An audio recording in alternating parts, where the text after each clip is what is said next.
Au cours de ces assises, les membres de la Fédération congolaise de karaté et arts martiaux affinitaires ont évalué les actions menées au cours de l'Olympiade 2020-2024.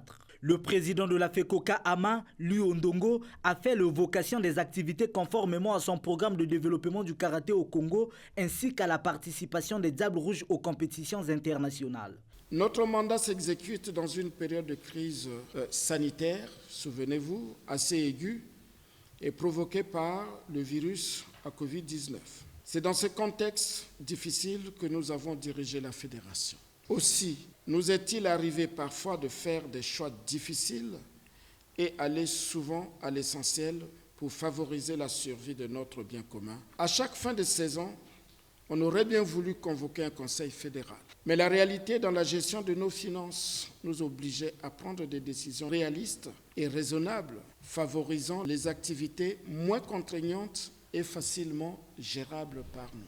Nous pensons, et nous en sommes certains, que le classement de première fédération par le ministère en charge des sports que nous avons occupé en 2021, 2022 et celui des 5 premiers en 2023 sont les résultats d'un bon management dans la gestion des choix et d'une rigoureuse politique de suivi-évaluation des activités choisies. Un communiqué final sanctionnant les travaux a été lu à cette occasion.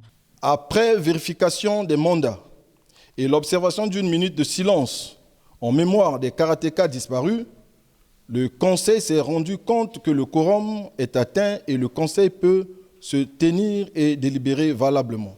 Ainsi, sur le rapport moral, le président de la Fédération ressort de ses propos une note de satisfaction car, au-delà des privations, des tensions sanitaires de Covid-19 et de trésorerie qui ont émaillé ce mandat, la Fédération a pu mener à terme ses activités. Clôturant ces assises, le représentant du ministre en charge des sports, Albert Mbanzoulou, qui a supervisé cette activité, a promis la disponibilité du ministère des Sports à l'égard de cette fédération. Ce conseil fédéral, qui est le dernier de l'Olympiade 2020-2024, intervient à quelques heures de l'ouverture des championnats nationaux de la discipline.